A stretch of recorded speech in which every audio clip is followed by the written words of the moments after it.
Hindi po ako nakalakad. Almost 1 month, 2 months yan. Nalungko ako. Nakusam po, nagkaroon po ako ng butterfly face na ito po yung IBM na nakikita. Kala ko po ito sa init lamang. Pag nasa init po ako, nagkakaroon na ako na ano. So, hopeless na po ko talaga dahil sabi ko, inabuso po yung sarili.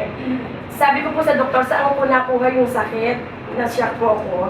Sabi niya, hindi nakukuha yung sakit, that is immune system.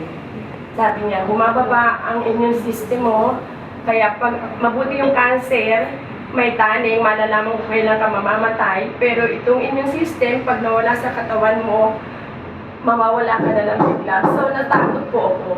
Sabi ko, gusto ko pandugtungan yung buhay ko. So, yun, sabi po ng doktor, walang gamot. Which is, sa Google po, nakita ko, wala nga po talagang gamot. So, binigyan niya lang po ako ng vitamin B complex, vitamin C, yung lifestyle ng pagkain, sinabi niya po. At may nirekomenda nga po siya, yan yung stem cell. Sabi ko, baka po hindi ko kaya. Actually, nag-cheat po ako dyan sa stem cell dahil yung isang pack, 2 months gagamitin yung 56 everyday. So, ginamit ko po yung 3 envelope ng everyday. Pagdating ko po doon sa isang envelope, sabi ko every 2 days na lang kasi mahal po. Ngayon, nakalakad po ako.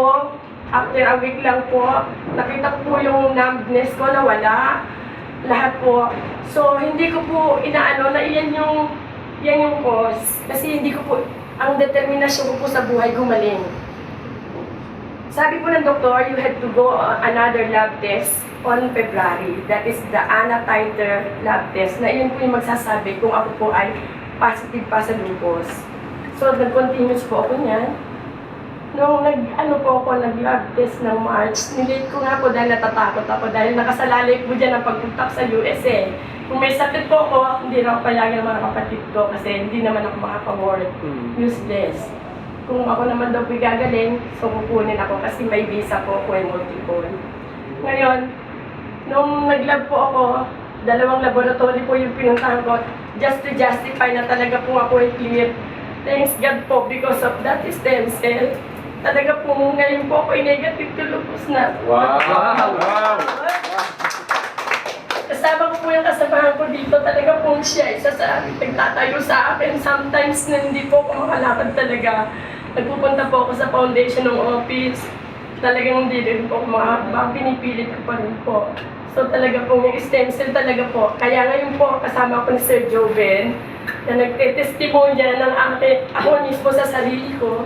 Talaga po napagaling ng stem cell na yan. Sa totoo lang.